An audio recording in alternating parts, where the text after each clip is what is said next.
Hi friends, welcome back to Mazhathulli creations. ഈ channel നിങ്ങൾ ആദ്യമായിട്ടാണ് കാണുന്നതെങ്കിൽ സബ്സ്ക്രൈബ് ചെയ്യാൻ മറക്കല്ലേ. അർച്ചനയെ പോലീസ് പിടിച്ചുകൊണ്ട് പോയതാണെന്ന് കരുതി സേതുവിനോട് അർച്ചനയെക്കുറിച്ച് മോശമായ രീതിയിൽ സംസാരിച്ചു കൊണ്ടിരിക്കുകയാണ് അവന്തിക. ആതിരയും അനഘയും അവിടേക്ക് വന്നിട്ട് അർച്ചനയെ ന്യായീകരിക്കാൻ ശ്രമിക്കുന്നുണ്ട്. എങ്കിലും അവന്തിക വീണ്ടും അർച്ചനയെ കുറ്റപ്പെടുത്തി സംസാരിക്കുന്നുണ്ട്. അർച്ചനയെ പോലീസ് അറസ്റ്റ് ചെയ്തതാണ് എന്ന മട്ടിൽ തന്നെയാണ് അവന്തികയുടെ സംസാരം. സച്ചി പോയി അവളെ കൊണ്ടുവരുമായിരിക്കും അല്ലേ മോളെ എന്ന് സേതു പറയുന്നു. എവിടെ നിന്ന് വരാനാ? മിക്കവാറും ഇന്ന് ലോക്കപ്പിൽ തന്നെ ആയിരിക്കും എന്ന് അവന്തിക പറഞ്ഞു. ആണെങ്കിൽ അത് അർച്ചനയെടുത്ത് സഹിച്ചോളും, ചേച്ചിക്ക് കുഴപ്പമൊന്നുമില്ലല്ലോ എന്ന് അനഘ. എനിക്ക് എന്ത് കുഴപ്പമാണ്, തെറ്റ് ചെയ്തവരെ ശിക്ഷ അനുഭവിച്ചോളും എന്ന് അവന്തിക പറയുന്നു. ഈ സമയത്താണ് അവന്തികയ്ക്ക് ഒരു കോൾ വന്നത്. അല്പം മാറി നിന്നാണ് ആ ഫോൺ കോൾ അറ്റൻഡ് ചെയ്യുന്നത്. ഫോൺ കോളിൽ പറഞ്ഞത് അവന്തിക ഏർപ്പാടാക്കിയ 2 പേരെ അവരെ പോലീസ് അറസ്റ്റ് ചെയ്തു എന്നാണ്. മേഡം സൂക്ഷിക്കണം, സച്ചി സാറും കാർത്തിക് സാറും ചേർന്നാണ് ഇതെല്ലാം റെഡിയാക്കിയത് എന്നും പറഞ്ഞു. ഈ സമയത്ത് തന്നെ പുറത്ത് സച്ചിയും അർച്ചനയും വന്നു കഴിഞ്ഞു, അതും കുഞ്ഞുമായിട്ട് തന്നെ. ദേ സച്ചിയേട്ടൻ വന്നോ എന്ന് പറഞ്ഞ് ആതിര അങ്ങോട്ടേക്ക് പോകുന്നു. സച്ചി ഇറങ്ങുന്നത് വളരെ സന്തോഷത്തോടെയാണ്. അവന്റെ ഗെയിം അവിടെ ഓടിയെത്തി. അർച്ചനയും കാറിൽ നിന്നും ഇറങ്ങുന്നു. അർച്ചനയുടെ കയ്യിൽ കുഞ്ഞുമുണ്ട്. സന്തോഷത്തോടെ തന്നെയാണ് അർച്ചന കുഞ്ഞുമായി ഇറങ്ങുന്നത്. ചേച്ചി മോളെ കിട്ടിയോ എന്ന് ചോദിച്ച് ആതിര അടുത്തേക്ക് വന്നു. അനഘയും 2 പേരും കുഞ്ഞിനെ എടുക്കാൻ മത്സരിക്കുന്നു. വളരെ സന്തോഷത്തിലാണ് 2 പേരും. മോളെ കുഞ്ഞിനെ ഇങ്ങ് കൊണ്ടുപോവാ, ഞാനൊന്ന് എടുക്കട്ടെ എന്ന് സേതു പറയുന്നു. അങ്ങനെ എല്ലാവരും അകത്തേക്ക് പോവുകയാണ്. അങ്ങനെ സേതുവും കുഞ്ഞിനെ എടുക്കുന്നു വളരെ സന്തോഷത്തോടെ. ഇതിനാണോ മോളെ പോലീസുകാർ കൊണ്ടുപോയതെന്ന് സേതു ചോദിക്കുന്നു. അതെ അച്ഛാ, ഇവിടെ തിരിച്ചു തരാൻ വേണ്ടിയാ പോലീസുകാരെന്നെ കൊണ്ടുപോയതെന്ന് അർച്ചന പറഞ്ഞു. അല്ലാതെ അറസ്റ്റ് ചെയ്തുകൊണ്ട് പോയതല്ലെന്നും പറയുന്നുണ്ട്. ഇവിടെ ചിലരുടെ വിചാരം അങ്ങനെയായിരുന്നു എന്ന് ആതിര അവന്തികയുടെ മുഖത്തേക്ക് നോക്കി പറഞ്ഞു. അവന്തിക ഞങ്ങളെല്ലാം പേടിപ്പിച്ച് കളഞ്ഞു, ഞാനാകെ വിഷമിച്ചു പോയി. ഇപ്പോഴാ അച്ഛന് സന്തോഷമായത്, ഇവളെ നമുക്ക് തിരിച്ചു കിട്ടിയല്ലോ എന്നൊക്കെ സേതു പറഞ്ഞു. തിരിച്ചു കിട്ടിയെന്ന് മാത്രമല്ല അച്ഛാ, ഇനി ഇവളെ ഇവിടെ നിന്ന് കൊണ്ടുപോകാൻ ആർക്കും കഴിയില്ല. നിയമപരമായി ഞങ്ങൾ ഈ കുട്ടിയെ ദത്തെടുത്ത് കഴിഞ്ഞു.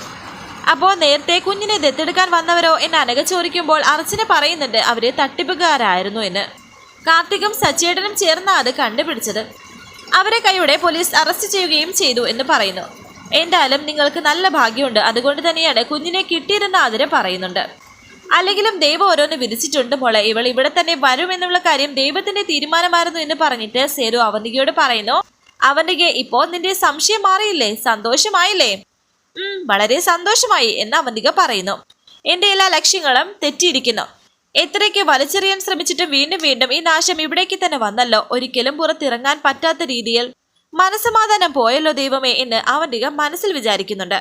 അർച്ചന അവന്തികയുടെ അരികിലേക്ക് വന്നിട്ട് പറയുന്നു, ഇനി ഒരിക്കലും ഇവളെ തിരിച്ചു കിട്ടില്ലെന്ന് എഴുതി പറഞ്ഞില്ലേ? അത് കേട്ടപ്പോ എന്റെ മനസ്സ് വല്ലാണ്ട് വിഷമിച്ചിരുന്നു.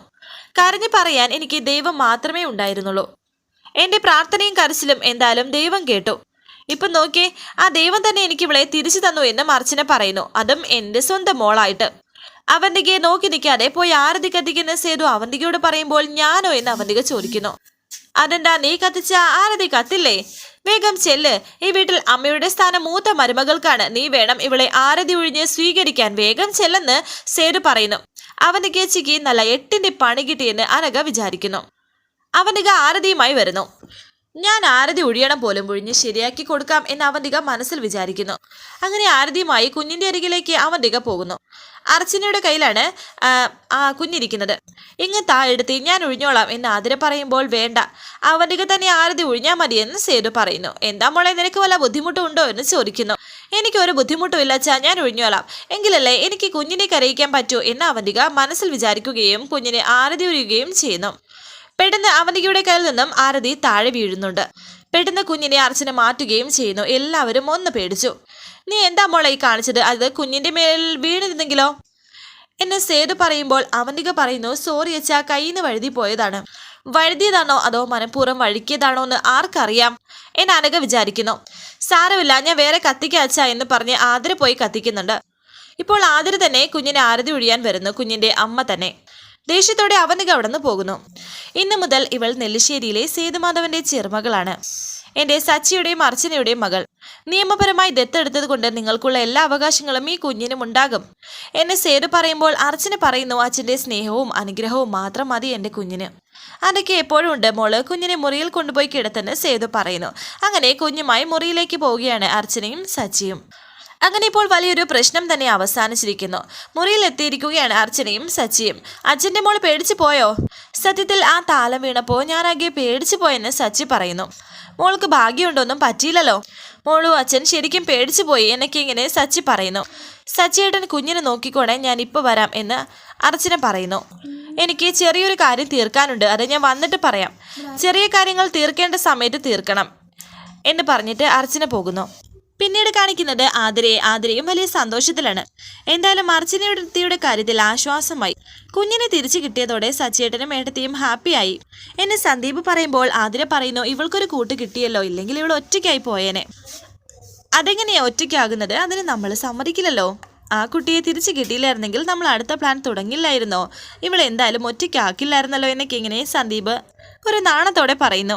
എന്തായാലും നമുക്ക് ഉടനെ അതിനെപ്പറ്റി ചിന്തിക്കേണ്ടെന്ന് ആതിര പറയുന്നു. അതെന്താ, നമുക്ക് കുഞ്ഞിനെ വേണ്ടേ എന്ന് സന്ദീപ് ചോദിക്കുന്നു. കുഞ്ഞുങ്ങൾ തമ്മിൽ വലിയ പ്രായവ്യത്യാസമില്ലാതെ ജനിക്കുന്നതാണ് നല്ലത്. കുഞ്ഞുങ്ങൾക്ക് കൂട്ടുകെട്ട് ഉടനെ തന്നെ ഉണ്ടാകണം. സഹോദരങ്ങളുടെ കൂട്ടുകെട്ടായിരിക്കണം അവർക്ക് ആദ്യം ഉണ്ടാകേണ്ടത്. അതാ ഞാൻ പറഞ്ഞതെന്നൊക്കെ സന്ദീപ് പറയുന്നു. മിനിമം ഒരു 5 കുട്ടികളെങ്കിലും വേണമെന്ന് സന്ദീപ്. 5 കുട്ടിയോ? എനിക്ക് അത്രയൊന്നും പറ്റത്തില്ലെന്ന് ആതിരയും പറയുന്നു. എന്തായാലും ഒരെണ്ണത്തിനെ പ്രസവിച്ചല്ലോ, ബാക്കി നമുക്ക് സർജറി ചെയ്യാമെന്ന് സന്ദീപ്. ദേ കൊല്ലും ഞാൻ. ഒരു കുഞ്ഞിനെ സർജറി ചെയ്തെടുക്കുന്നതിന്റെ വേദന എന്താണെന്നറിയോ?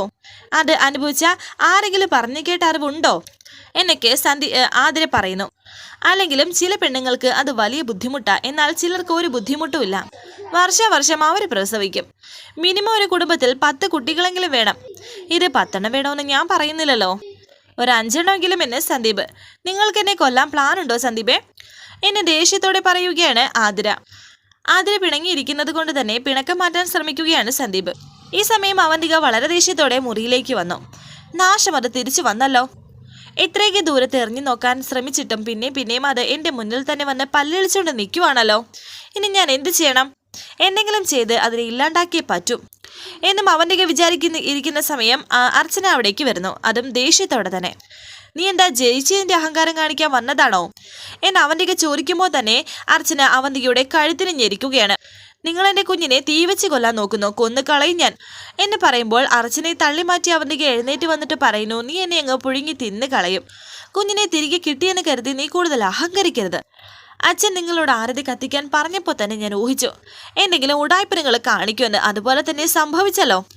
ആരതിയുടെ തലം എൻ്റെ കുഞ്ഞിൻ്റെ ദേഹത്തേക്കിട്ട് മനഃപൂർവ്വം പൊള്ളിക്കാൻ ശ്രമിച്ചതല്ലേ നിങ്ങൾ? അതെ, ഞാനതിനെ തന്നെയാണ് നോക്കിയത്. നിനക്കത് മനസ്സിലായി അല്ലേ? നീ എന്താ ചെയ്യും? ആ നാശം പിടിച്ചതിനെ നീ ഇവിടേക്ക് കൊണ്ടുവന്നത് എനിക്ക് തീരെ ഇഷ്ടപ്പെട്ടിട്ടില്ല. അതുകൊണ്ട് തന്നെയാണ് ഞാൻ അങ്ങനെ ചെയ്തത്. അതിൻ്റെ പേരിൽ നിനക്ക് എന്നെ ഇവിടെ നിന്ന് ഇറക്കി വിടണോ, അതോ കോടതിയിൽ കയറ്റണോ? നിനക്ക് എന്ത് വേണമെങ്കിലും ചെയ്യാം. പക്ഷെ അതിനോടുള്ള ഇനി എൻ്റെ അങ്ങോട്ടുള്ള പെരുമാറ്റം ഇങ്ങനെ തന്നെയായിരിക്കും എന്ന് അവന്തിക പറയുമ്പോൾ അർച്ചന പറയുന്നു, ഇന്നലെ വരെ അത് ശിവരാമേട്ടൻ്റെ കുഞ്ഞ് മാത്രമായിരുന്നു. എന്നാൽ ഇന്ന് അങ്ങനെയല്ല. ഞാനും എൻ്റെ സച്ചിയേട്ടനും നിയമപരമായി ദത്തെടുത്ത കുഞ്ഞാണ് അത്. നീ എത്ര ദത്തെടുത്തു എന്ന് പറഞ്ഞാലും സ്വന്തമായി വളർത്താൻ ശ്രമിച്ചാലും ആ നാശം പിടിച്ചത് ഒരിക്കലും ഡ്രൈവർ ശിവരാമൻ്റെ കുഞ്ഞല്ലാതെ ആകില്ലല്ലോ. അത് ഞങ്ങൾ നോക്കിക്കോളാം. പക്ഷെ അതിനിടയിൽ എൻ്റെ കുഞ്ഞിനെ എന്തെങ്കിലും ചെയ്യാൻ ശ്രമിച്ചാലുണ്ടല്ലോ എന്ന് അർച്ചന പറയുമ്പോൾ അവന്തിക പറയുന്നു, നീ എന്നെ അങ്ങ് ഞൊട്ടും. അർച്ചനെ, നീ അതിനെ എത്ര ചേർത്ത് പിടിക്കാൻ ശ്രമിച്ചാലും ഒരു ദിവസം നിന്റെ കയ്യിൽ നിന്ന് ആ കുഞ്ഞ് അവിടുന്ന് പോകും. ഞാൻ ആ കുഞ്ഞിനെ നിയമപരമായി ദത്തെടുത്തതാണ്. ഇനി ഒരു ശക്തിക്കും എന്നിൽ നിന്നും കുഞ്ഞിനെ അകറ്റാൻ സാധിക്കില്ല. പോലീസും കോടതിയും ഒന്നും എന്നിൽ നിന്നും കുഞ്ഞിനെ അകറ്റി മാറ്റില്ല. അവന്തിക പറയുന്നു, കഥയെ അറിയാതെ നീ ആട്ടം കാണുകയാണ് മോളെ. നിയമപരമായി ആ കുഞ്ഞിനെ ദത്തെടുത്തത് ഒരു പാഴക്കിനായി മാറുന്ന ദിവസം വരും. നിന്റെ കണ്ണിന് മുന്നിലൂടെ ആ കുഞ്ഞിനെ നിനക്ക് നഷ്ടപ്പെടും. ഇത് പറയുന്നത് അവന്തികയാണെന്ന്. അത് നിങ്ങളുടെ മനസ്സിന്റെ തോന്നൽ മാത്രമാണ്. ആ കുഞ്ഞിനെ കാണുമ്പോഴുള്ള നിങ്ങളുടെ ഈ വൃത്തികെട്ട ചിന്തയുണ്ടല്ലോ, അത് ഒരു മാറാ രോഗമാണ്. നിങ്ങളുടെ മനസ്സിനെ കാർന്നു തിന്നുന്ന ക്യാൻസർ. അതിന് മരുന്നില്ല. എനിക്കുള്ള അസുഖത്തിന്റെ മരുന്ന് ഞാൻ കണ്ടുപിടിച്ചോളാം. എന്നെ ചികിത്സിക്കാൻ നീ ആരാ, ഡോക്ടറോ? എന്നെ അവന്തിക, നിങ്ങൾക്ക് വേണ്ടെന്നല്ല 1-ാം തരം ചികിത്സ എൻ്റെ കയ്യിലുണ്ട്. ഈ കൈ നിവർത്തി ഒന്ന് തന്നാലുണ്ടല്ലോ നിങ്ങൾ വട്ടം കറങ്ങിപ്പോകും എന്ന് അർച്ചന പറയുമ്പോൾ അവന്തിക ചോദിക്കുന്നുണ്ട്, നീ എന്നെ പിന്നെ എന്താ തല്ലാത്തതെന്ന്. ധൈര്യം ഉണ്ടെങ്കിൽ തല്ല്, നിന്റെ ദേഷ്യം ഞാനൊന്ന് കാണട്ടെ എന്ന് പറയുമ്പോൾ അർച്ചന പറയുന്നു, എൻ്റെ കയ്യിന് പലതവണ കൈനീട്ടി വാങ്ങിച്ചിട്ടും നിങ്ങൾ ഇതുവരെ പഠിച്ചില്ല അല്ലേ? ചിലർ കണ്ടാൽ പഠിക്കും, മറ്റു ചിലരെ കൊണ്ടാലേ പഠിക്കൂ. നിങ്ങൾ കണ്ടാലും കൊണ്ടാലും പഠിക്കില്ല. ഇത് കേട്ട് അവന്തികയും ദേഷ്യത്തോടെ അർച്ചനയോട് സംസാരിക്കുന്നുണ്ട്. വരാനിരിക്കുന്ന പുതുപുത്തൻ എപ്പിസോഡുമായി വീണ്ടും കാണാം. Thank you for watching. Please subscribe, like, share my channel.